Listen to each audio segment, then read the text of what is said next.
Carrasco. Allez, vas-y, pourquoi pas. Vas-y, pourquoi pas. J'ai un scoop pour vous. Penalty sur Ronny Lopez à la 151e. J'ai demandé pourquoi on n'est pas revenu sur la VAR, mais la VAR ne fonctionnait pas. Falcao, le Colombien qui a pris le dessus, il a réussi son dribble. Falcao, il est beau. Ce soir, je vais dire tout haut ce que tout le monde pense tout bas. Radio Diagonale, la web radio 100% rouge et blanche. Salut à tous et bienvenue sur un nouveau Club Mounegou. Un Club Mounegou qui sera l'émission aujourd'hui des supporters avec Boris et Adrien. Bonsoir messieurs. Bonsoir Damien. Salut les Monégachi. Merci Adrien pour cette entrée en fanfare. Dans cette émission, nous allons accueillir le président de Mounegok, du groupe de supporters Mounegok, Patrick Zieba. Et puis dans une deuxième partie, nous allons également revenir sur la récente interview de Oleg Petrov. Vladimir Petrov. J'allais dire Vadim Vassiliev parce que dans la chronologie, il en a fait une aussi il n'y a pas longtemps. Donc c'est vrai qu'il y a peut-être aussi des petites choses à dire là-dessus. Et puis on finira avec un petit quiz en plus, un petit quiz concocté, le premier de la saison, peut-être le dernier, qui sait, on verra bien. Espérons. On te le souhaite en tout cas. Mais nous allons d'abord accueillir donc Patrick Zieba, président du groupe Mounegok, du groupe des supporters. Donc bonjour Patrick. Salut tout le monde. Donc, comment allez-vous ? Ça va ? Ça va bien, toi. Bienvenue sur les enceintes les antennes de Radio Diagonale. Ça dépend pour qui, il y en a qui. C'est le vin blanc de qui fait Tu nous caches quelque chose, Adrien ? Donc bienvenue en tout cas à toi. On est là aujourd'hui pour parler un petit peu de ton groupe, du groupe que tu as fondé. Donc c'est un groupe qui a, comme on en parlait un petit peu nous juste avant de commencer cette émission avec toi, c'est un groupe qui a aujourd'hui 10 ans d'existence. C'est ça. Alors je ne l'ai pas fondé, attention. Attention, c'est non, c'est un groupe de potes toulousains en fait qui a fondé Mounegok autour de leur passion commune qui était l'AS Monaco. Et donc voilà, moi j'ai repris le flambeau, je dois être le 3e président différent, mais moi j'ai été intégré quelques années après qu'il ait été fondé. Depuis combien d'années tu es président du coup ? Depuis combien d'années je suis président ? Ça doit être ma 4e ou 5e, quelque chose comme ça. D'accord, oui, donc tu as fait le temps passe vite. Donc, ouais. Et du coup, j'ai eu la joie d'être président quand on a été champion de France, ça c'était top, ça c'était bien. Ouais, t'as connu les bonnes années, quoi. C'était l'apogée de ton quinquennat, quoi. C'est ça. Elle est vite venue, l'apogée, je trouve. Exactement, ouais, non, c'était bien. Il faut que ça revienne. Et alors du coup, comment ça se passe, toi, pour au quotidien gérer un groupe comme ça de supporters ? Mais au Mounegok, on a une très grosse zone géographique à s'occuper. Et donc, en fait, on a tout de suite énormément structuré le groupe. Donc, moi, aujourd'hui, je suis plus un gardien des clés parce que, donc, ce que je vous expliquais tout à l'heure avant que l'émission commence, professionnellement, j'ai un petit peu moins de temps maintenant. Et donc, on a des coordinateurs, en fait, un peu dans toutes les villes de la région qu'on occupe. Tu peux nous la décrire, justement, cette zone géographique ? Cette base, ouais. Ben moi, je suis sur Limoges. Voilà. Ah oui, donc ouais, c'est assez vaste. À Porcelaine. Le groupe est né à Toulouse. Moi, je suis moi président, j'habite sur Limoges. Le trésorier habite à côté de Pau. Le vice-président est de Limoges également. Le vice-trésorier est sur Paris. Il est hors de notre zone, hein, mais on l'accepte quand même. C'est un des fondateurs. Est-ce qu'il a l'accent ? Il a l'accent. Non, je crois qu'il a perdu un petit peu quand même. Hein. Ah bon ? Un petit peu. C'est pas un prérequis. Après, on a des coordinateurs sur Bordeaux, sur Montpellier, sur vraiment toute la zone Nouvelle-Aquitaine. Donc on est nombreux à gérer ça. Ouais. avec Mathieu qui est mon vice-président, qui est le plus actif et qui est très impliqué dans la gestion et dans l'organisation des déplacements. Ok. Et du coup, alors, tu as dit que tu n'étais pas le président, enfin le fondateur de ce groupe, mais peut-être que tu pourrais répondre à cette question. Comment on crée finalement une antenne de supporters auprès de qui on doit s'adresser pour acquérir ce statut, cette légitimité? Ah, mais ça c'est simple. J'en ai créé d'autres associations, même si j'ai pas créé celle-là. D'abord, il faut être plusieurs. Hein. Donc voilà, oui. C'est plusieurs potes qui avaient la même passion, tout simplement. Donc Monaco, l'idée c'était de regarder des matchs ensemble. Il y a 10 ans, il y avait un petit peu moins de réseaux sociaux, il y avait un petit peu moins de voilà. Et donc ils ont créé une association loi 1901 tout simplement. Et puis l'aventure a commencé comme ça. Des petits déplacements à 3 ou à 4 et puis petit à petit le groupe a grossi en fait, des rencontres dans les stades et puis les réseaux sociaux par la suite ont permis de vraiment prendre une ampleur différente. Et du coup, l'identité du groupe, si tu pourrais la définir, c'est quoi? Enfin, on va dire la typologie des adhérents. Est-ce que c'est des supporters sympathisants? C'est un mélange de plein de choses, avec, je pense, des gens aussi qui se revendiquent peut-être un peu ultra. Vraiment tout. On a vraiment tous les profils. On a vraiment des sympathisants qui adhèrent depuis de nombreuses années, mais qui vont venir qu'une ou deux fois à certains matchs. Voilà, souvent les plus proches parce que c'est pas évident, vie de famille, des choses comme ça. Après, voilà, j'ai un ultra dur et féroce qui est écarté Monégoc, qui est écarté ultra également, et qui fait quasiment tous les déplacements. Donc on a vraiment tous les profils de supporters qu'on peut rencontrer dans nos parkages monégasques, quoi. Ça reste tout de même assez familial. Enfin voilà, j'imagine il y a des bus, il y a des J9 comme on appelle ça aussi. Ouais, c'est ça. Et tu parlais justement de ultra. Pour toi, c'est quoi la définition d'un ultra? Après, la définition d'un ultra, c'est les ultras à Monaco, il y a un groupe, il y en a pas 50, donc on va leur laisser cette identité-là.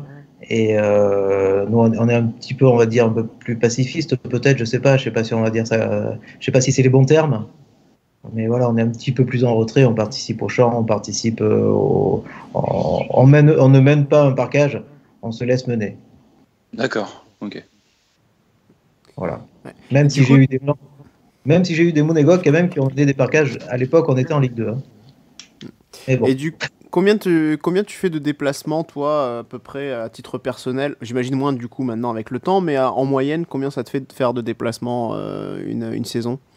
Alors, donc cette année j'en ai fait un seul, notre première victoire à Monaco contre Nice. Mm-hmm.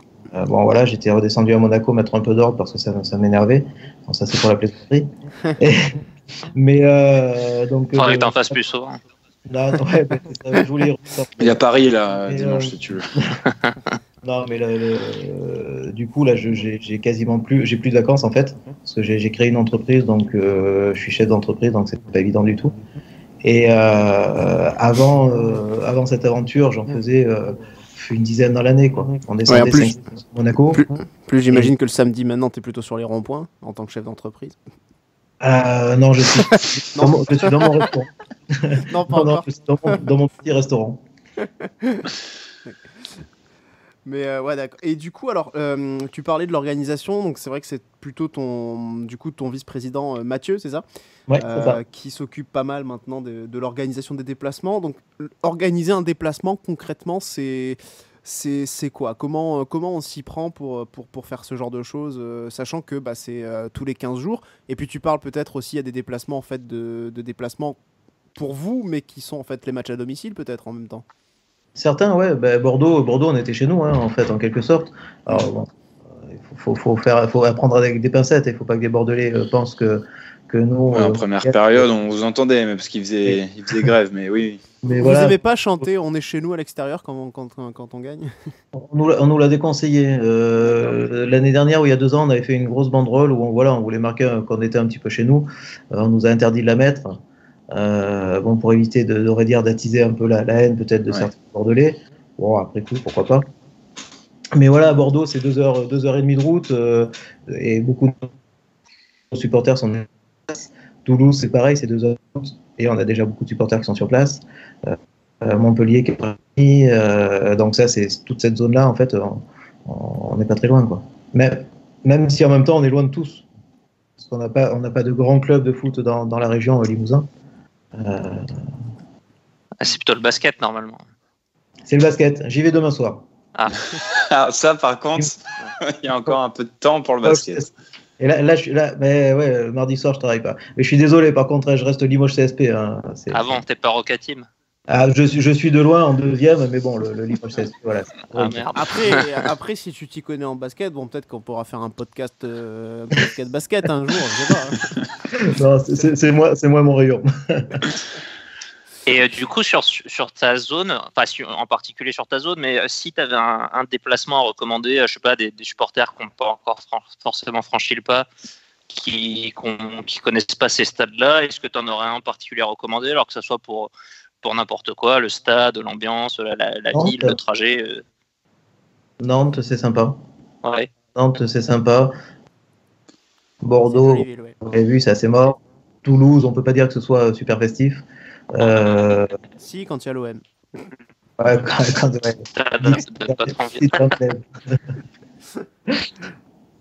mais Montpellier, évidemment, et puis voilà, mais ouais, Nantes, ça, c'est sympa, c'est un déplacement que j'affectionnais bien. Ouais. Pour l'avoir fait aussi, je cautionne. Ouais, pour avoir juste visité la ville, je trouve ça cool, ouais. Non, mais c'est vrai que pour le coup, tu vois, la ville aussi conditionne beaucoup des fois l'appréciation qu'on peut avoir de certains déplacements. Moi, je sais que voilà, Nantes est une ville très très chouette et c'est vrai que c'est un déplacement que j'aimerais bien faire un jour aussi, quoi. Il y a des déplacements où effectivement qu'on a forcément moins envie de faire, ou alors si c'est pour une bonne raison par rapport au stade ou par rapport à l'opposition en face. Hein. Ouais. Mais, non, tu veux dire hors foot, quoi. Oui. Après, Nantes, on rentre aussi dans une région où il y a beaucoup de clubs. Nantes, Brest, Angers, Rennes, Angers, etc. Ouais. Brest, j'ai jamais fait, soi-disant que c'est quand même assez chaud. Francis Leblé. Ah ouais. Ouais, apparemment, ouais. Donc voilà, il y a quelques stades quand même assez chauds. À peu près, du coup, tu nous as dit à peu près 200 adhérents. Non, j'avais dit une centaine. Là, j'ai la réponse exacte. Aujourd'hui, on est 70. Tu as le Excel sous les yeux. Voilà. Non, c'est mon trésorier qui m'aide. On est 78. 78, d'accord. Donc vous avez à peu 130 près... Ouais. 130 l'année dernière, 78 cette année. D'accord. Et alors, du coup, cette baisse pour toi, est-ce que tu penses que la réussite sportive a une incidence directe sur l'abonnement, le réabonnement, adhésion oui. L'envie, la motivation. Ouais. Oui, énormément, oui. On parlait tout à l'heure de l'année où on a été champion de France. L'année où on a été champion de France, on a organisé un nombre de déplacements impressionnants. On faisait des bus tous les week-ends et pour fêter le titre sur les 2 derniers matchs, on se serait presque fait mettre dehors des bus par des gens qui ne viennent pas habituellement. C'était assez hallucinant. Pour vous donner une indication, donc l'année du titre, Mondégoc a eu un chiffre d'affaires de 60 000 € environ. D'accord, ouais. Organisation de déplacement, donc ce qui est énorme pour une association. De chiffre d'affaires. Hein, surtout que vous êtes une association à but non lucratif, forcément. Voilà, et donc, mais c'est pour ça que je dis bien chiffre d'affaires, ne pas confondre, c'est-à-dire qu'en fait, lui, il a ouvert un resto depuis. Ouais, voilà. Non, tout l'argent qui est récolté sert à payer les déplacements, voire pour la location des bus, des choses comme ça. C'est ça. Ouais. Donc voilà, et c'est énorme. On a mon trésorier de l'époque, parce qu'on a changé de trésorier cette année. Mon trésorier de l'époque était à 2 doigts de se jeter par la fenêtre, tellement c'était de la folie, quoi. Compter jusqu'à 100, ça va, mais à 60 000, c'est plus compliqué. Non, c'était. Et pour en revenir au déplacement et au parquage extérieur, on connaît la particularité de ce club où il y a des antennes un peu disséminées partout aux quatre coins de la France.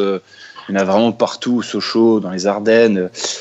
Est-ce que tu sens un respect de la part des autres, des ultras adverses, on va dire, enfin des groupes de supporters adverses, quand vous vous rendez justement au parquage ou vous voyez que vous le remplissez?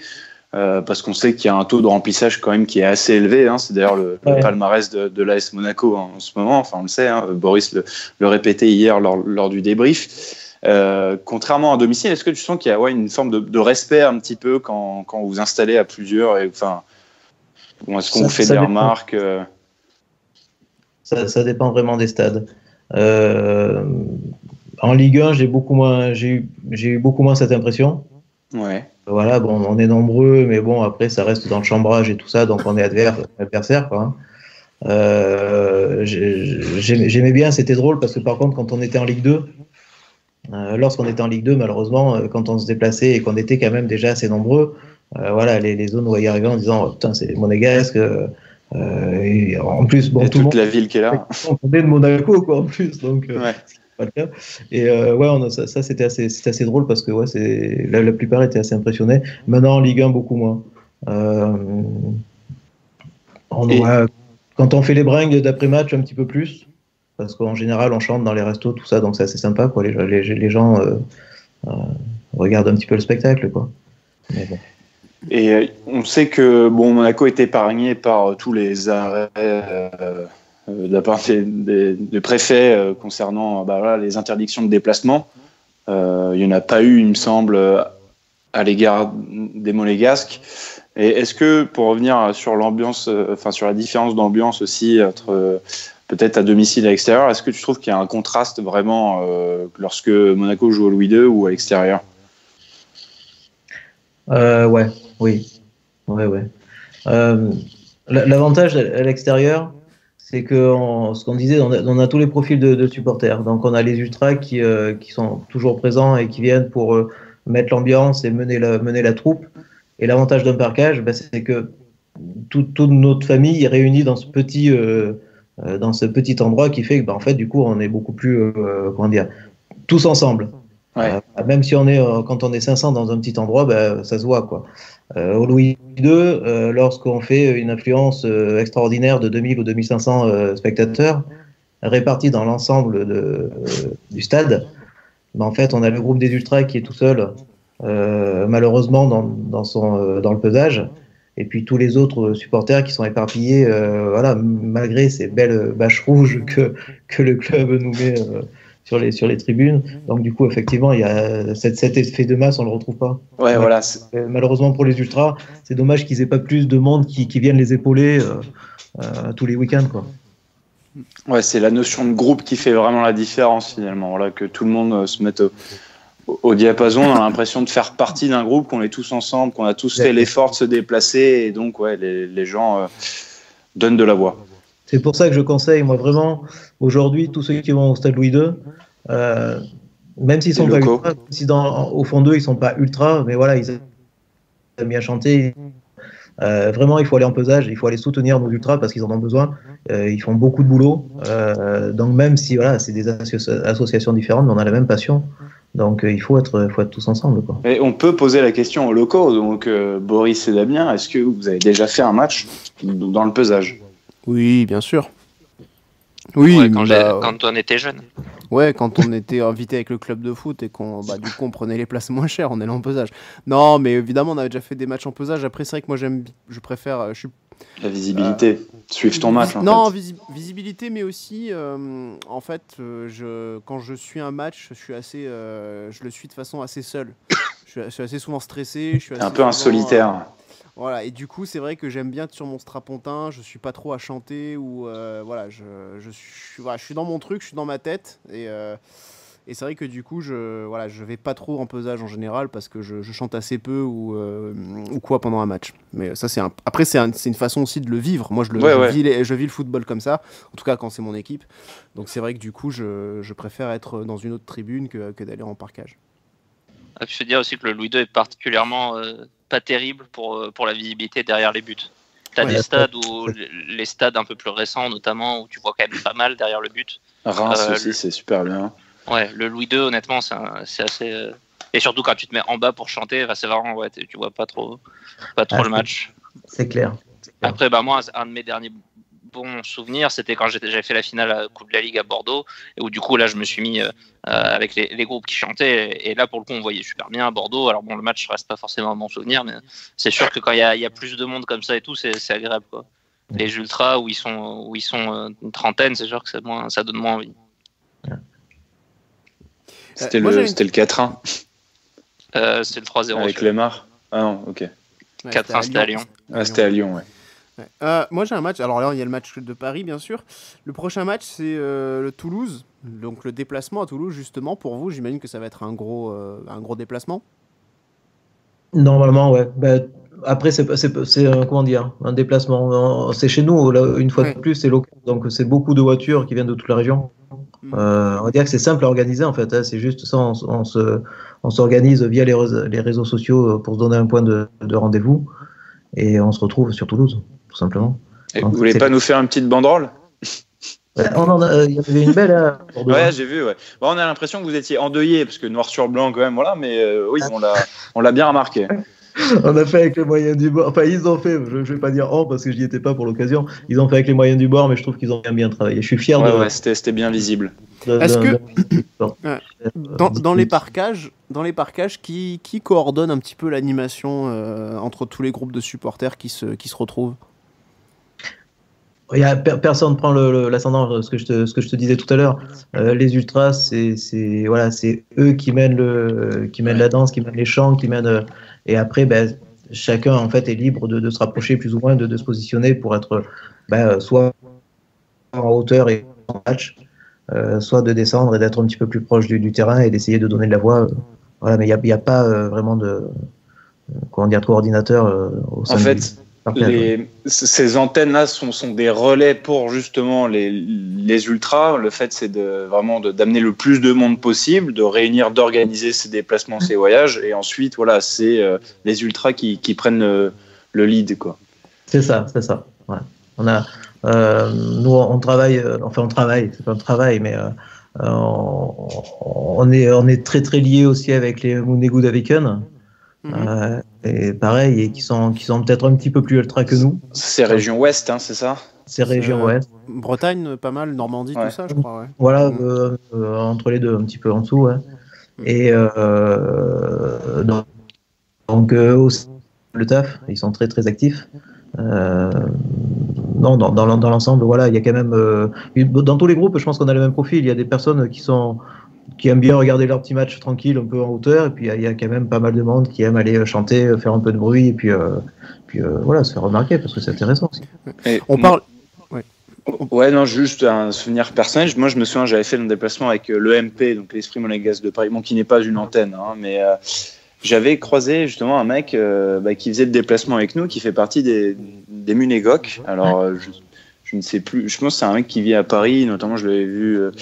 au fameux bar L'Antidote, hein, le repère des supporters monégasques, et voilà, il m'avait parlé un petit peu de tout ça, et que c'était une pièce rapportée, mais qu'il il faisait partie des Moulégocs. Il y a un mélange, il y a une entraide aussi entre vraiment les différentes entités, les différentes antennes, justement, et c'est ça qui est plaisant.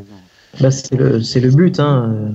C'est le but, que tout le monde essaie de travailler ensemble pour animer au mieux les parkages, et voilà, et être là quand il faut être présent, pas que quand on gagne. Ça c'est pas visiblement les chiffres indiquent l'inverse. Oui, mais c'est ça. Écoute, tu sais, quand ce que je te disais tout à l'heure, l'année du titre, voilà, on remplissait des bus à tour de bras. Là, on est plus sur des minibus, quoi. Ouais. Alors justement, par rapport à cette baisse, est-ce que vous avez un petit peu des contacts, au moins des relais par rapport au club, des gens que vous pouvez éventuellement croiser quand vous êtes en déplacement, etc. Est-ce que par rapport à ce chiffre d'affaires, enfin pas le chiffre d'affaires, mais par rapport à cette fréquentation plutôt, qui baisse, qui est aussi, comme tu l'as dit, certainement très certainement lié au résultat sportif. Est-ce que le club, vous avez contact avec le club et est-ce que c'est quelque chose qu'ils prennent éventuellement en compte ou pas vraiment, ou pas du tout? Je ne sais pas s'ils le prennent en compte ou pas. Nous, on a des contacts de toute façon parce que nous, on rend compte. Alors, on a été liés on était une antenne du CSM pendant quelques années. Depuis, c'est la deuxième année où on s'est retiré, où on a repris notre liberté en quelque sorte,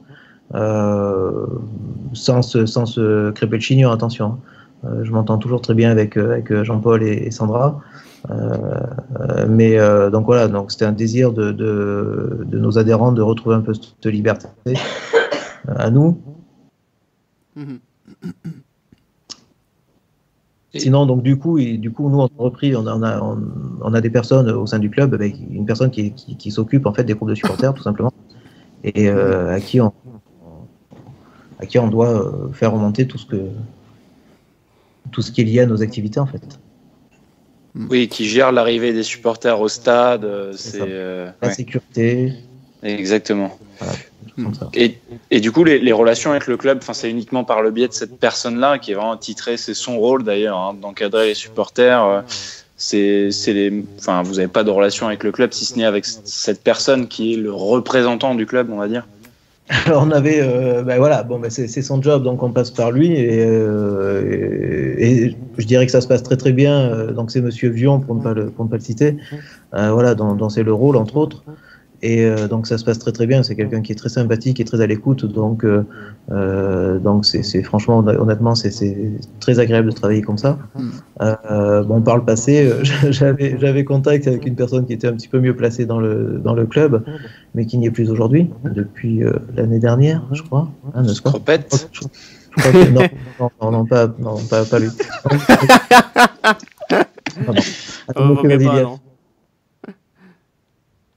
Mais Monsieur Vasiliev qui a été débarqué et qui a été remplacé par Monsieur Petrov. Ouais. D'accord. Et du coup, si on continue un peu sur le côté de la mauvaise passe sportive, comment on gère quand on a un club de supporters aussi le côté, j'imagine qu'il y a des gens qui ont peut-être envie un peu d'exprimer une frustration au stade, il y en a peut-être qui sont plus sur une ligne de toujours soutenir l'équipe quoi qu'il arrive. Est-ce que c'est des débats que vous avez entre vous? Est-ce que vous vous alignez sur une espèce de ligne commune? Est-ce que chacun est libre de faire ce qu'il veut? Comment vous vivez un peu cet aspect-là? Parce que j'imagine quand ça va bien, tout le monde va dans le même sens, mais quand ça va mal, comment on gère le truc au niveau d'un groupe? Justement, au même titre que les Ultras d'ailleurs qui ont communiqué de façon officielle, par exemple, de cette manière-là, est-ce que vous avez une ligne, ou pas? En échange, chacun est libre après, sur les réseaux, les trucs comme ça, chacun est libre de mettre son ressentiment. Après, nous, on discute énormément entre nous, on a des groupes de discussion avec plusieurs groupes de discussion selon la hiérarchie dans laquelle on se trouve sur Messenger. Et voilà, après, chacun est libre en fait de s'afficher et de donner son opinion à partir du moment où elle n'engage pas l'association en fait. Mais voilà, vous, au nom de l'association, vous n'avez pas une prise de position publique, par exemple. Aujourd'hui, il y a beaucoup de jardim out. Même les ultras ont pris vraiment position là-dessus. Vous, de votre côté, vous restez neutre, vous vous engagez pas à ce niveau-là? Alors, en neutre, mon égo, il me semble pas que mon CM, qui est donc mon vice-président, c'est mon CM également. D'accord. Je crois pas qu'il ait fait de jardim out, il me semble pas. Moi, en tant que président, je l'ai fait. J'en peux plus, clairement. J'ai mis sur mon profil Facebook et sur Twitter, j'ai marqué un sur la message, carte aussi hier de manière sympathique parce que j'en peux plus. Il faut réellement que, mais j'en peux plus, c'est pas uniquement que de Jardim. Moi j'ai marqué exactement sur mon profil que il me semble que Petrov est beaucoup trop moelleux pour le rôle qu'il détient. Et voilà, il y a des choses à la tête du club qui vont pas, je pense, aujourd'hui. Notamment, par exemple, le président, parce qu'on peut parler maintenant un peu plus aussi de l'actualité de l'ASM, puisque tu as forcément un avis dessus. Mais Rybolovlev, par exemple, est-ce que pour toi, il te paraît un peu trop absent des débats, justement? Il a toujours été un petit peu absent, vu que c'était le en quelque sorte, c'était Vassiliev avant. C'est lui qui s'exprimait, c'est lui qui menait les débats, c'est lui qui allait sur les plateaux télé, c'est lui qui prenait les décisions, enfin, publiquement du moins. Et malgré tout ce qu'on peut lui reprocher ou ce que beaucoup de monde lui reproche, moi c'est quelqu'un que j'ai eu la chance de rencontrer, donc c'est quelqu'un que je ne critiquerai pas. Mais au moins quand il fallait, aujourd'hui, on va parler d'un autre sujet, on se fait clairement, je pense, abuser par l'arbitrage. Non, je ne sais pas ce que vous en pensez là-dessus, mais lorsque ça a été le cas avec Vassiliev, il est monté au créneau. Ouais. Contre Lyon notamment, ouais. Aujourd'hui, depuis le début de la saison et depuis le nombre d'erreurs, ou je ne sais pas comment on peut appeler ça, mais enfin, il y a quand même des choses qui me semblent quand même assez grossières. Et qui du club a réellement pris position, mais correctement, quoi. Je veux dire, c'est pas le petit message qui dit oh là là, ils sont pas bien, les arbitres sont pas gentils avec nous. Non, c'est gentil, quoi. Je suis d'accord sur le fait qu'il y ait une absence de communication de la part du club, effectivement. On a vu d'ailleurs beaucoup de clubs le faire à coup de communiquer, que ce soit Rennes notamment, qui a beaucoup pleurniché.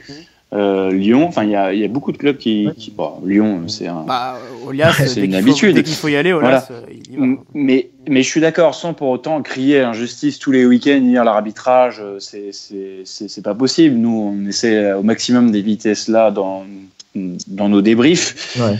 Mais c'est vrai que ça me chagrine un peu cette absence de communication, ce laisser faire, comme si on subit les événements, tout simplement. Il manque un boss, en fait. Il manque un boss à la fois dans le sportif et à la fois dans la communication, en fait. Ouais, quelque chose que c'est un peu plus offensant. Offensant, ouais, carrément.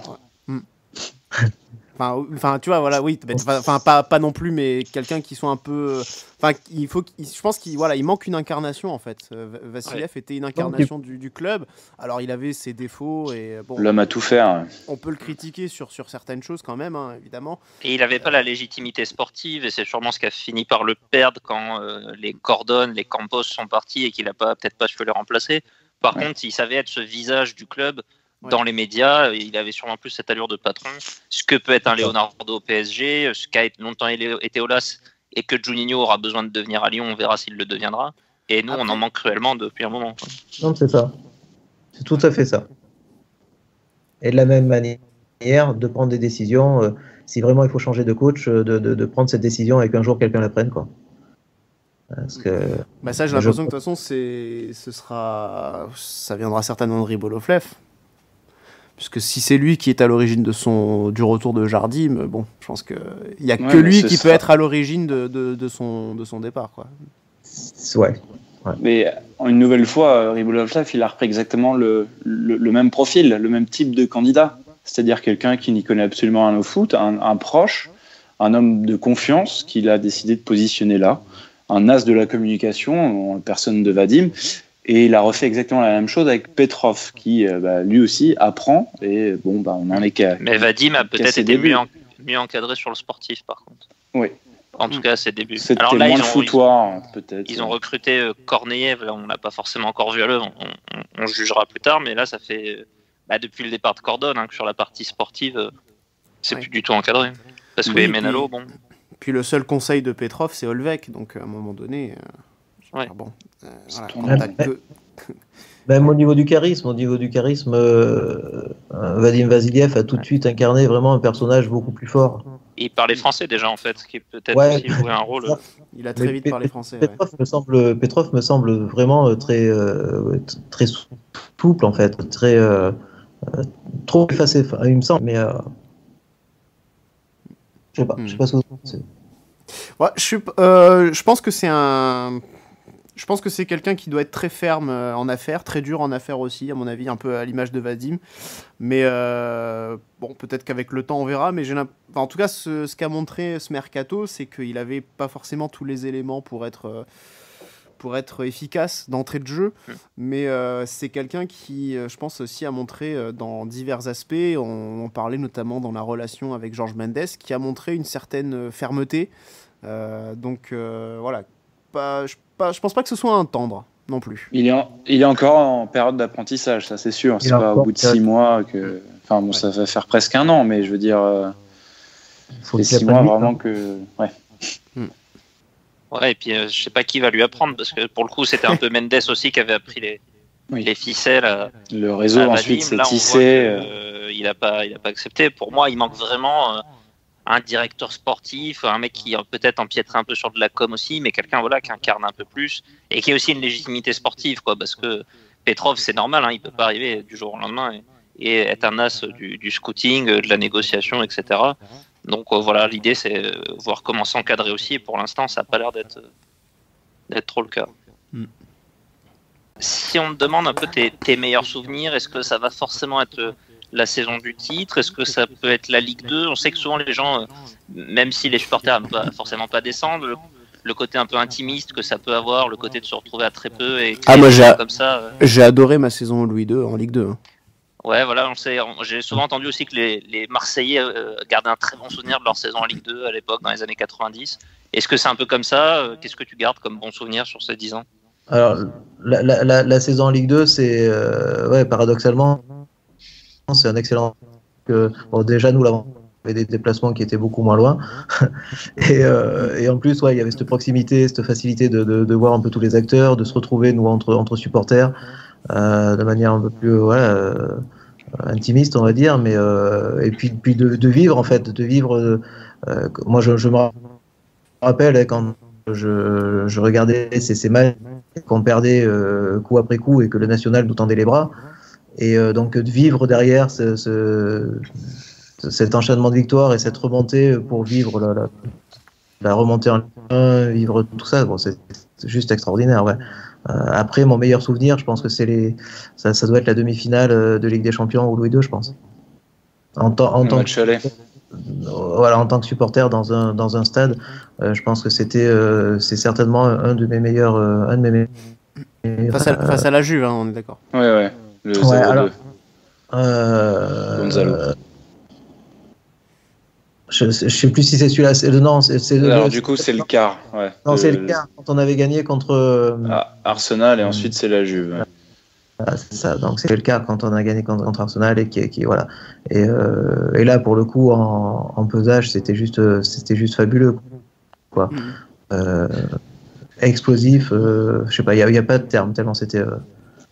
Ça, je voudrais le revivre. Ouais, c'est vrai que pour rebondir à ce que disait Boris, le fait que des fois en Ligue 2, il y a les sensations que c'est peut-être les meilleures années parce que les gens se retrouvent entre eux et c'est vraiment, on a l'impression que c'est que les suiveurs, c'est les vrais fans, ceux qui sont là du début jusqu'à la fin. Alors que dans une saison de titre où c'est l'euphorie, il y a une effervescence, comme tu disais, les bus sont remplis à ras-bord, il y a beaucoup de gens qui sont là un petit peu, qui ont vu de la lumière et qui rentrent. Et donc, il y a aussi, je sais pas si c'est un ressentiment, mais sensation de, moi, je suis supporter parce que j'étais là depuis le début, mais au final, chacun est libre de supporter comme il l'entend son équipe. C'est le retour à un football plus humain, je pense, aussi. C'est cette proximité humaine, finalement, qui rapproche.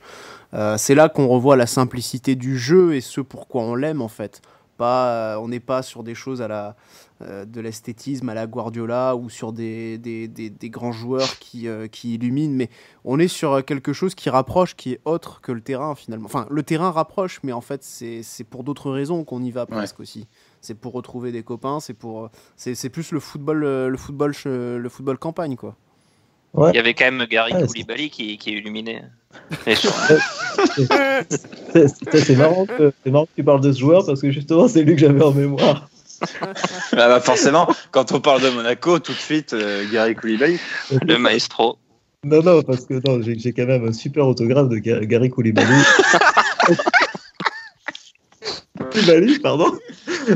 Qu'il m'avait fait à Clermont-Ferrand. Non, c'était extraordinaire. Et du coup, c'est ça ton pire souvenir? Parce que tu as parlé de ton meilleur souvenir, mais du coup, c'est quoi ton pire souvenir? Mon pire souvenir. Est-ce que j'ai un pire souvenir en tant que supporter? Est-ce que j'ai vraiment un pire souvenir? Je sais pas. Honnêtement, je crois que je ne saurais pas répondre à cette question. Je crois que tous mes déplacements, que ce soit des victoires ou des défaites, ou après quand on est avec le groupe, on fait un peu abstraction de ça. Hier, j'ai suivi mes loulous qui étaient à Bordeaux et même si on perd, après on finit quand même la soirée tous ensemble. Donc voilà, Je sais pas, à méditer. Bon, Ouais. bah c'est une question qu'on pose également à nos auditeurs hein, dans les commentaires. N'hésitez pas à nous dire quel est votre meilleur souvenir de déplacement ou en tant que supporter ou est votre pire souvenir. Moi, personnellement, mon meilleur souvenir, je pense, c'est le déplacement à Dortmund. Moi, je crois que c'est mon pire. Oui, voilà, c'est ce que j'allais embrayer là-dessus. Parce que je suis rentré dans la nuit.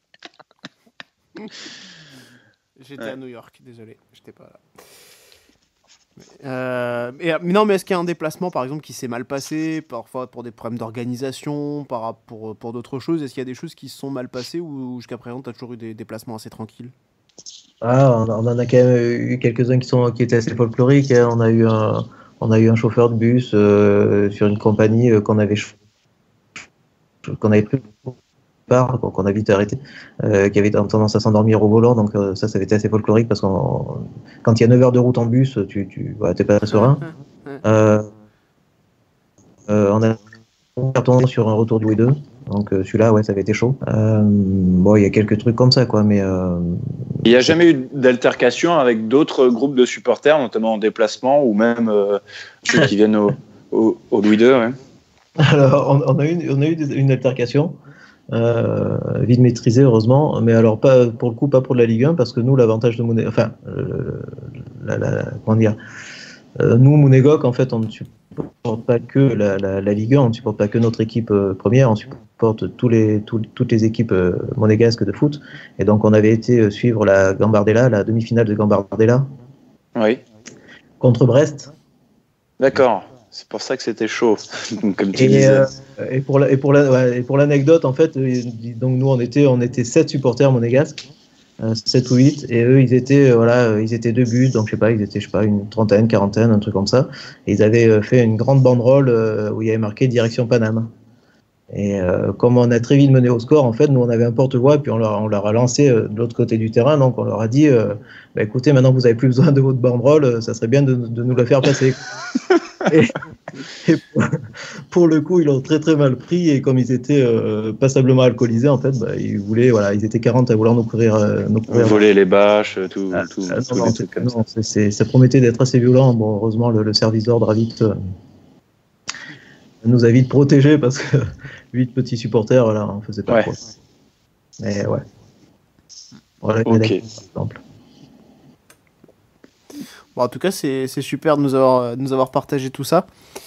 Non, mais c'est bien. Bah, en tout cas, on espère que vous allez vivre encore longtemps. Il n'y a pas de raison que ça s'arrête, à moins que demain, il n'y ait plus d'adhérents si Jardim continue de 3 ans.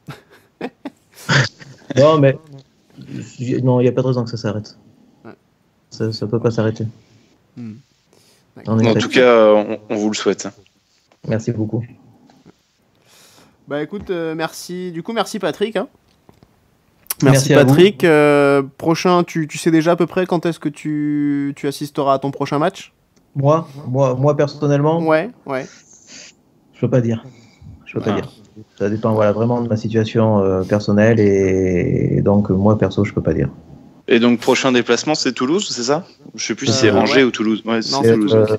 J'ai quelques supporters qui seront au Louis II pour Paris, contre Paris. Ok. Courageux. Et voilà, et donc forcément à Toulouse, mais donc voilà, oui.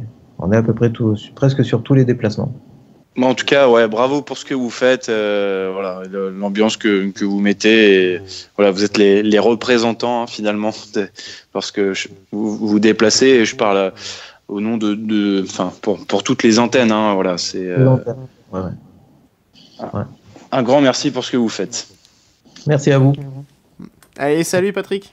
Allez, à plus. Salut. Alors, du coup, messieurs, on reprend notre fil de l'émission et on va revenir. On a un petit peu parlé déjà de Petrov avec notre invité Patrick. On va revenir quand même sur une des phrases clés de l'interview qu'il a donnée là récemment. Donc, c'était sur RMC Sport plus exactement, à la télé.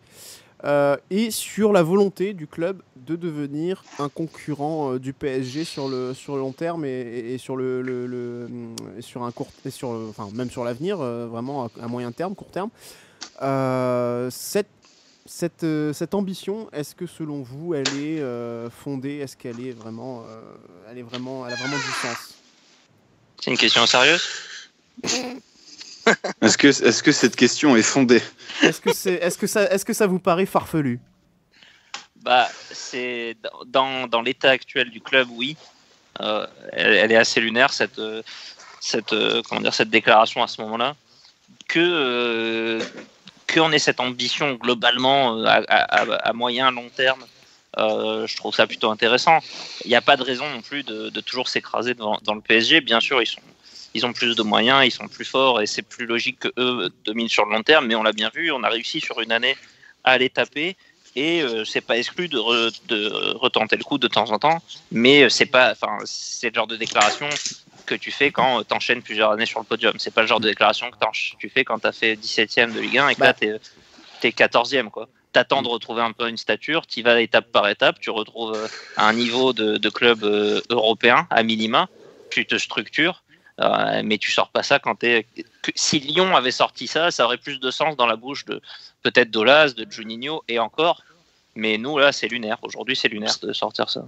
Parce que ça renvoie aussi au charisme aussi de la personne, tu vois. Je pense que si Aulas disait ça, bon oui, ça a peut-être plus de conviction, plus de sens, notamment au vu des ambitions de l'Olympique Lyonnais qui joue aussi avec des champions, mais c'est vrai Après, Aulas, il a un peu tendance à jouer toujours la carte contraire du on est plus petit, il a l'air bien content à sa deuxième, troisième place, quoi.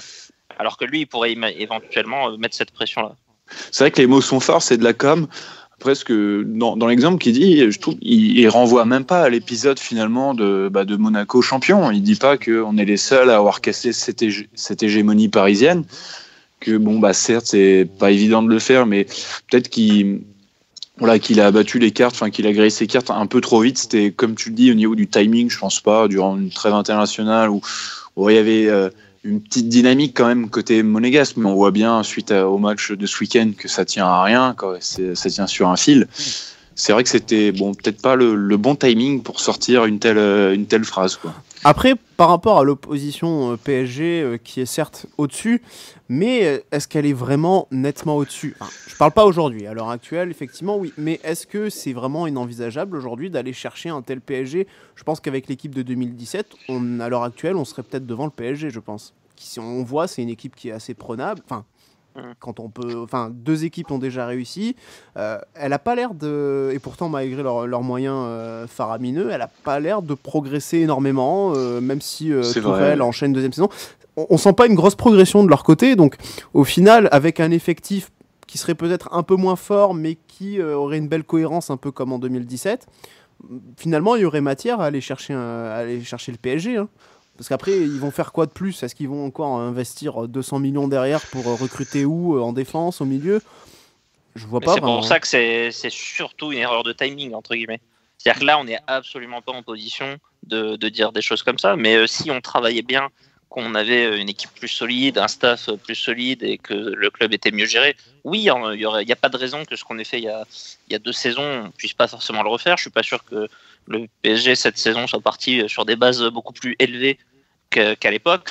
Maintenant, ça passe par une autre politique sportive en fait, quoi. Il faut déjà structurer le club. On a tout cassé depuis ce titre, quoi. Donc aujourd'hui, c'est illusoire pour le moment. Il faut reconstruire une équipe et au-delà de ça, on en parlait tout à l'heure en fait. Il faut déjà mettre de la structure au niveau du club, au niveau sportif, au niveau communication. Faut que ça tourne un peu plus rond, quoi. C'est en ça que cette déclaration elle est difficilement audible. Tu vois, elle serait intervenue en fin de saison, à l'intersaison, où tu gardes tes joueurs, tu gardes tes Ben Yedder, Slimani, Golovin, on n'en sait rien, mais tu gardes un groupe et tu apportes des véritables renforts ciblés à des domaines où le club en a grandement besoin. Là, oui, là, ça a de la cohérence, mais tu balances ça maintenant après... une série de 6 matchs où t'en gagnes 4, voilà, ça a très peu d'importance. Alors, je propose une autre grille d'analyse. Est-ce que cette déclaration, et notamment quand il dit on veut finir 2e, 3e, la Ligue des Champions c'est important, c'était notre objectif, presque un ordre du président, du propriétaire? Oui, je vois où tu veux en venir. Et là, c'est intéressant. Est-ce que c'est pas une façon de mettre la pression sur Jardim et sur les joueurs, et même sur Jardim, sans le dire trop ouvertement? Effectivement, cette analyse est plus plaisante. Dans le sens où il va mettre un peu la pression et qu'il annonce que des sanctions pourraient tomber si à la fin de cet exercice le résultat n'est pas celui de... Oui. Non, lui, son autocritique, il a déjà faite. Il le sait, enfin, il a dit, voilà, il a fait son mea culpa. Moi, j'ai fini le mercato trop tardivement. Je sais que j'ai donné un effectif à Jardim trop tardivement. Ça, il avait déjà fait au mois d'août. Cette autocritique sur son propre travail. Alors, on va voir si lui aussi peut faire mieux dans les mercatos à venir. Visiblement, leur objectif, c'est plutôt le prochain mercato estival que le mercato hivernal qui va arriver d'ici un mois. Mais clairement, maintenant, lui, après avoir fait ce travail d'autocritique, il sait qu'il a un groupe capable de faire clairement le podium. Et la réalité, c'est que oui, cette équipe peut aller sur le podium, devrait même être sur le podium. Donc là, il faut... maintenant, il dit, maintenant, c'est plus de mon ressort. Le terrain, c'est le terrain qui doit parler. Et là, il y a d'autres acteurs en jeu. Ouais. Et surtout, être sur le podium, carrément, quand tu vois le niveau cette année de la Ligue 1, ouais. C'est plus que jouable, quoi. Et je crois même qu'on va pouvoir y croire jusqu'à la fin de saison. C'est ça je dirais pas le pire, parce que je suis pas pessimiste à ce point-là. Hein. Enfin, je veux dire, je suis pas négatif. Mais effectivement, c'est plausible. Ouais. Ouais. Après, voilà, il a aussi un rôle à jouer, mine de rien, pas qu'en période de mercato. Hein, c'est le numéro 1 du club aujourd'hui dans le quotidien. Et on a aussi toujours un peu cette impression que c'est un peu le bordel dans le club. Est-ce que les gens ont vraiment la pression, quoi ? Est-ce que les joueurs sentent la pression ? Est-ce que le coach, le staff, etc. Est-ce qu'on a peur de ce qui va se passer dans le club si après un match perdu ou quoi ? Ou est-ce que c'est pas un peu le Club Med ? Donc je pense qu'il a un rôle aussi à jouer là-dedans. Peut-être que ce genre de déclaration peut y participer, mais ça suffira pas forcément. Ce qui est sûr, c'est que par rapport au match de Bordeaux, finalement, si c'était l'effet escompté, c'est raté. C'est loupé. Ouais. Et bon, ce qu'on disait, voilà, il y a aussi cet aspect de l'encadrement, donc il faudra quelqu'un pour encadrer Petrov, parce que, en tout cas pour l'aider dans les décisions, les choix sportifs, parce que c'est pas avec Nicolas Olvec que tu vas... Il y a Korneyev maintenant. Oui, mais on ne sait pas exactement ce que on ne connaît pas trop. Mais oui, parce que c'est un métier hein, en soi, directeur sportif. C'est pas des mecs qui sortent de nulle part comme ça, qui peuvent savoir comment ça marche une équipe de foot, comment ça marche un réseau de recrutement. Et c'est même peut-être ce qu'a perdu Vadim. Hein. À un moment donné, il a peut-être cru avoir suffisamment appris là-dessus pour pouvoir le faire tout seul. Et c'est peut-être aussi à ce moment-là que c'est parti en cacahuète dans le club, quoi. Donc voilà, là je pense qu'il a eu peur de se mettre, de devenir la créature de Mendes et qu'il a voulu éviter ça. C'est pas plus mal, mais du coup il reste un peu, je pense, hacké là-dessus parce qu'il n'a pas forcément ce savoir-là non plus. Mais justement dans les rapports en fait entre on va dire dans le staff en interne, dans une déclaration, Petrov disait justement que Korneyev, il n'y avait aucun dialogue avec Jardim, hein, encore une fois. Totalement fermé, même si au niveau des recrues, il y avait des échanges, mais c'est entre Petrov et Jardim. Et Petrov, Korneyev. Korneyev va proposer des choses, mais il n'y a pas de dialogue entre Jardim et Korneyev, une nouvelle fois. Oui, en même temps, Jardim, il a rarement eu des dialogues avec qui que ce soit dans le club. Oui, avec Cordon, ça s'était pas trop mal passé. Mais... Ouais. Peut-être le trésorier. Avec la paye, ouais. Allez, sixième jour. Il a oublié. Malaise radio. Cette imitation. Bon, il n'y avait pas un petit quiz là pour terminer cette émission ? Oui. Voilà. En tout cas, on a parlé du coup de Petrov. D'ailleurs, qui s'était pris une petite pique par Vassiliev. Quand Vassiliev aussi a donné son interview récemment, hein, en disant oui, on dit que j'avais pris trop de joueurs, mais finalement, par rapport au moment où je me suis fait lourder, finalement, il y en a 2 de plus maintenant. Donc, voilà. Petite pique comme ça en ce crédit. Le quiz, messieurs. Je m'attends au pire. Pas du tout. Allons-y. On va commencer par un petit taureau en guise d'échauffement, donc qui va déterminer le départ pour la prochaine étape. Donc là, ce sera juste une petite question de rapidité. Donc on est sur une semaine, évidemment, à quelques jours du match face au Paris Saint-Germain. Donc le thème de ce quiz, Monaco-Paris Saint-Germain. Nous sommes le 1er mai 2010, finale de la Coupe de France. Monaco s'incline 1-0. Qui est le buteur? Wow. Ouais. Bravo. Boris, donc Sur une passe de Makelele. Du coup, Boris va donner le coup d'envoi sur le prochain quiz. Donc c'est une énumération.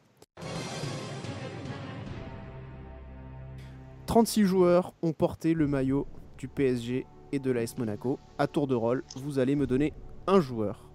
Boris, tu peux commencer, donner le coup d'envoi. Marco Simone. Marco Simone, c'est bon. Adrien. Marcelo Gallardo. Gallardo, c'est bon. Boris. Kylian Mbappé. Mbappé, évidemment, c'est bon. Adrien. Anderson Luis de Carvalho dit Néné. Bien joué. Boris, à toi. Lévin, le grand Lévin Kurzawa. Effectivement, Kurzawa, c'est validé. Adrien. José Carl.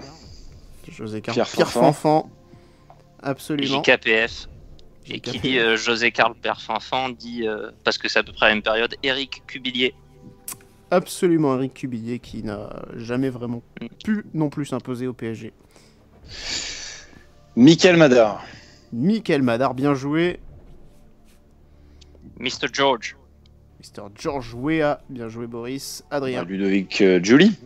Ludovic Giuli, c'est pour l'instant, c'est parfait. Bon, il y en a une bonne vingtaine que vous allez pouvoir trouver facilement. Qui dit Giuli dit Roten.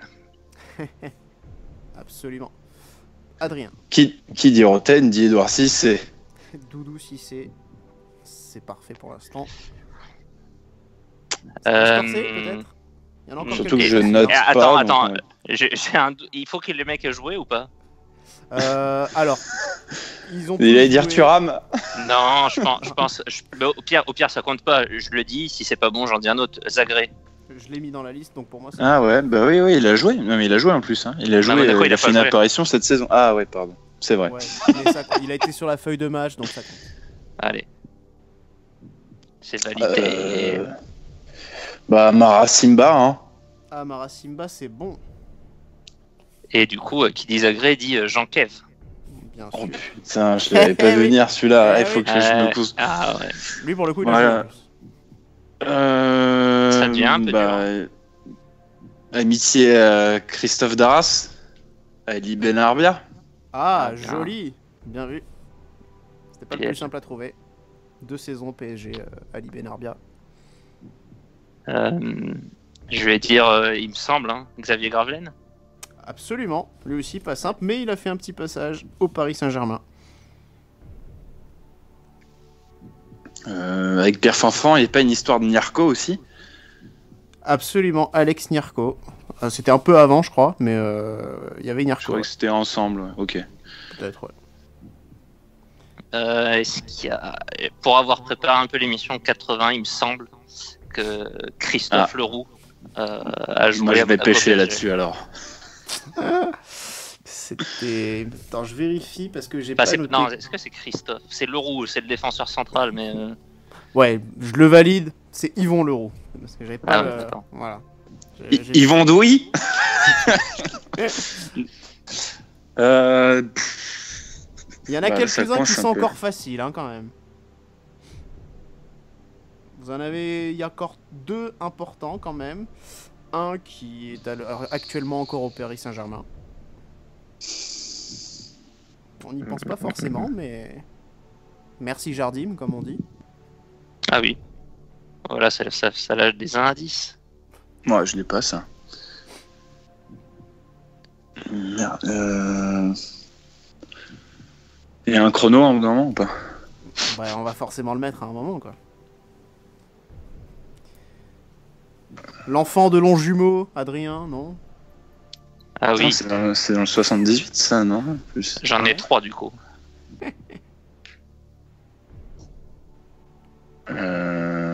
l'enfant de Longjumeau. Non.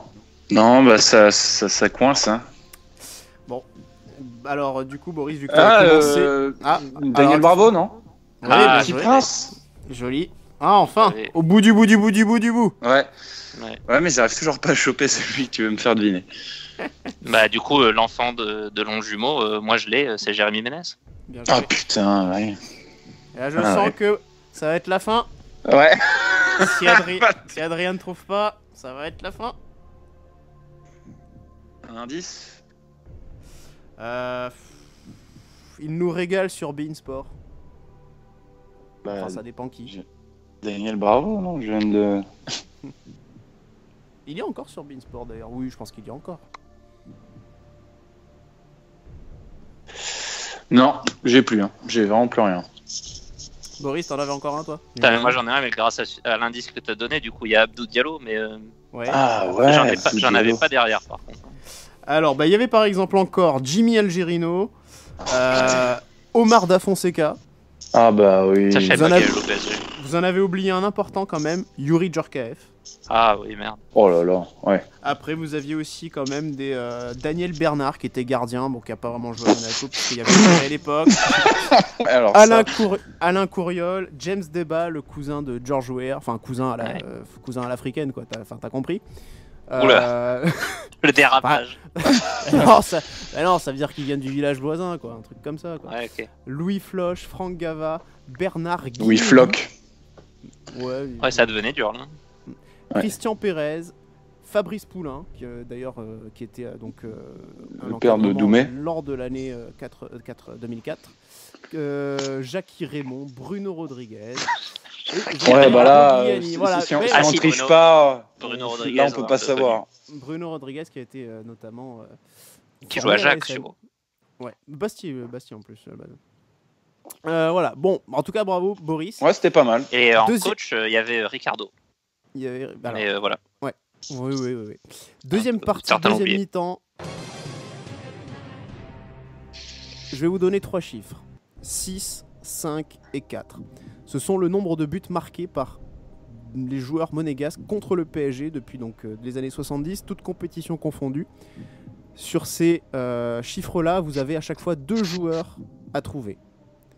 Donc, Depuis pour vous quand donner- Depuis 70. depuis 70, Ok. création Ah du oui, PSG, ok. exactement. Depuis la Ligue 1.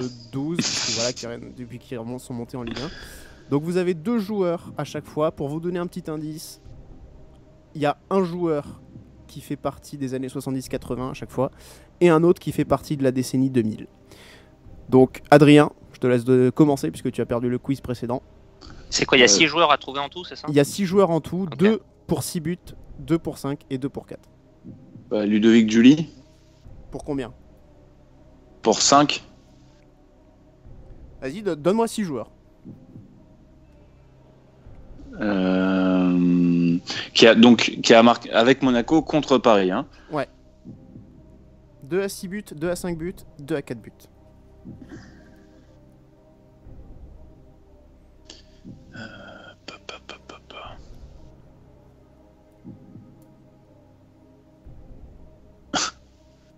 Alors déjà ceux des années 70, moi tu peux me rayer.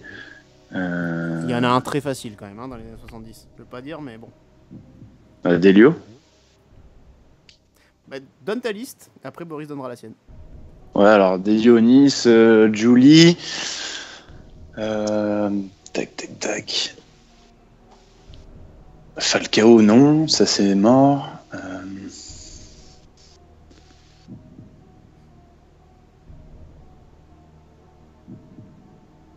Ça va être long, hein. Bah, dépêche-toi.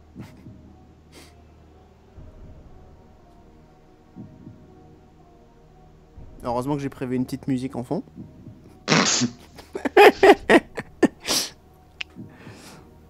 Bon, c'est trop tard, voilà. Hop, tant pis. Boris. Bah, moi, je mettrais aussi Onis, hein, c'est le premier auquel j'ai pensé. Juste ton indice, c'était. Ils sont dans les décennies 70, 80 et 2000, c'est ça? Ouais. Ok. Bah, 2000, je penserais à Nonda et Julie. Au Nice, s'il y en a dans les années 70 et 80, putain, on a fait l'équipe l'autre jour, mais il n'y a pas beaucoup de buteurs évidents qui m'apparaissent. Je mettrais peut-être Jean Petit pour le volume de matchs joués. Et Tori aussi, pendant que tu y es. Jean Petit est marqué quand même. Et Alors, après, je mettrais peut-être Ouéa, même si c'est plus 80-90, mais peut-être que c'est ça qui a motivé son départ au PSG. Et puis s'il faut en mettre un dernier sur les années 2000, c'est pas facile. Pas facile. Je vois pas. Parce que nos attaquants, ils ont pas une grande période, tu vois. Enfin, je veux dire, ils font pas plus de 3 ans. Ouais, parce que mettre rien que 4 buts, ça fait au moins 3 ou 4 matchs, quoi. Ça fait au moins 2 ou 3 saisons. Peut-être. Ouais, ça me semblerait bizarre, Gallardo, mais j'ai rien d'autre là qui me vient comme ça. Ah, ou peut-être Simonet. Bon, allez, mettons Simonet. Ouais. Alors, bon, petite déception, même si c'était pas effectivement très facile. Avec 6 buts, Delionis et Shabani Nanda. Ouais. Putain, il en marque autant. Ouais, ok. 5 buts, nous avons Gengini et Trezeguet. Ouais. Ah, mais Trezeguet, c'est les années 90, Trezeguet. T'exagères. Ouais, le 2000 quoi, encore. Oui, c'était pour généraliser, on va dire, une période plus récente. Quoi. Ouais. Et avec 4 buts, il y avait Dalger et Ludovic Giuli. Ok. Voilà. Et alors pour d'autres éventuellement, il y avait Ikpeba, Anderson, 3 buts, Jean Petit qui a été évoqué, 2 buts face au Paris Saint-Germain, Bijota également 3 buts. Bon, pas très bon sur celui-ci, du coup, le petit but en or. J'ai quand même pris le point. Oui, après, voilà, c'était quand même... Mais de toute façon, on va passer avec le but en or, donc celui qui trouve... Il est en culotte, quoi. Voilà, clairement. Ça servirait à rien ce que j'ai fait. En plus, t'as gagné le taureau, donc là, si tu veux, t'as gagné toutes les manches et je vais te la mettre maintenant. C'est ça, c'est le but. On va faire un petit qui suis-je. Damien. Alors. Gagné et la victoire. On parle d'un joueur de foot qui est ensuite devenu c'est entraîneur. pas Damien. Non, du coup, non. Alors, je suis né à Brest, on parlait de Brest en plus, justement, dans le Finistère en 1965. J'ai été formé au FC Brest Armorique, qui deviendra plus tard le Stade Brestois 29. De 86 à 90, je joue pour mon club formateur, avant de partir à Montpellier en 90. Lors de la saison 90-91, je m'incline en quart de finale de la Coupe des Coupes face à Manchester United, qui remportera l'épreuve. La saison suivante, je signe au Paris Saint-Germain, et cette fois, la Coupe des Coupes ne m'échappe pas, puisque je la remporte en 96. J'en profite pour me constituer un petit palmarès avec un titre de champion de France en 94 et de Coupe de France en 93 et 95. Durant ces années-là, la rivalité face à l'Olympique de Marseille atteint son apogée et je me forge une réputation de joueur rugueux, même si j'écope uniquement d'un carton rouge en 102 matchs de Ligue 1. N'est-ce pas Patrick Colter. Colter. Oui, bien joué Boris. Effectivement, en 97, je signe pour Bordeaux et puis ensuite, je fais la petite salope puisque je signe à Marseille. J'ai une sélection en équipe nationale de Bretagne où je dispute un match amical contre les États-Unis et où je marque 2 buts alors que je n'en ai jamais marqué plus d'un en carrière. Et à partir de 2005, je retrouve mon compère du PSG, Ricardo, pour aller au Girondins de Bordeaux et ensuite à l'AS Monaco. Nous reprenons du service, pas pour longtemps, en Gironde. Patrick D'accord, je me demandais Colter. quand est-ce qu'elle allait intervenir à Monaco, donc je lâchais pas mon Colter. C'était la fin. C'était tout à la fin, donc bravo Boris. Finalement, il n'y a pas eu enculade, puisque Boris a mené bien joué. Quiz de main de maître. Voilà, et donc sur cette terrible déception, nous allons nous quitter. Merci messieurs, dames, de nous avoir suivis. Merci Boris, merci Adrien. On vous donne rendez-vous bien sûr dimanche pour le débrief face au Paris Saint-Germain. D'ici là, portez-vous bien, ciao ciao, et daguez-moulez-vous. Et bisous.